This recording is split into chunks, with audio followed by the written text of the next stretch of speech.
Bien, il y a des livres qui naissent des besoins. Celui-ci qui s'intitule Tracer sa voie, guide d'orientation scolaire et professionnelle pour accompagner chaque élève selon ses talents, ses rêves, ses ressources et le monde réel, est né d'une blessure et non pas des besoins. C'est une blessure de voir les jeunes, les élèves être accompagnés, être orientés sans être écoutés, être classés sans être compris, être guidés sans qu'on leur ait demandé où ils rêvaient d'aller. Je lui ai écrit pour répondre à une question simple mais essentielle. Comment orienter et comment guider chaque élève sur base, en fonction de ses talents, de ses rêves, ses ressources et le monde réel. Comment orienter chaque élève selon ce qu'il est et non pas ce qu'on attend de lui.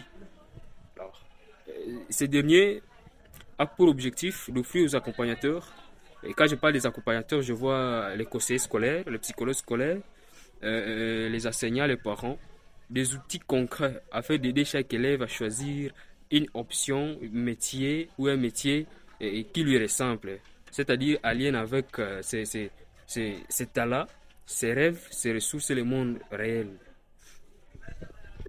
Alors, à travers 10 chapitres, ce guide nous offre des activités interactives pour aider chaque élève à mieux se connaître. Il nous offre des outils concrets pour aider chaque élève à explorer les métiers qui lui correspondent. Il nous offre des méthodes d'écoute bienveillantes pour accompagner même le plus fragile, le vulnérable. Il nous offre aussi un accompagnement qui respecte les différences, qui ose tendre les mains aux personnes déscolarisées, c'est-à-dire aux élèves déscolarisés, qui refuse les stéréotypes, qui croit à la puissance des rêves et qui agit avec peu de moyens mais beaucoup de volonté. C'est un livre qui ose dire que chaque élève mérite qu'on l'aide à tracer sa voie, autrement dit, à découvrir, à choisir l'option, le métier qui lui ressemble et non pas une option ou un métier qu'on a choisi pour lui, mais plutôt une option, une filière ou un métier qu'il a lui-même choisi, qu'il habite et qu'il découvre.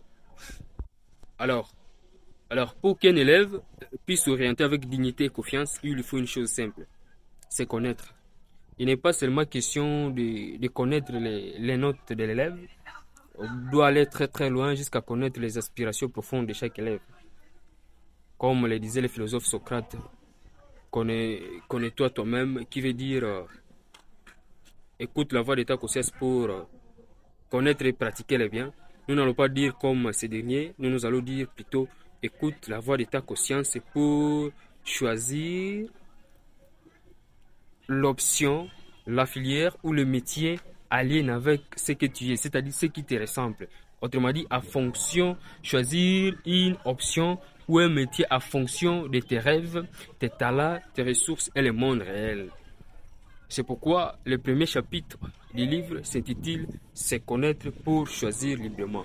Si vous avez besoin de beaucoup plus d'informations ou si vous avez besoin de lire le livre à grandeur, je vous suggère seulement de liker, de commenter, de partager et je vous enverrai les liens du livre à privé. Merci.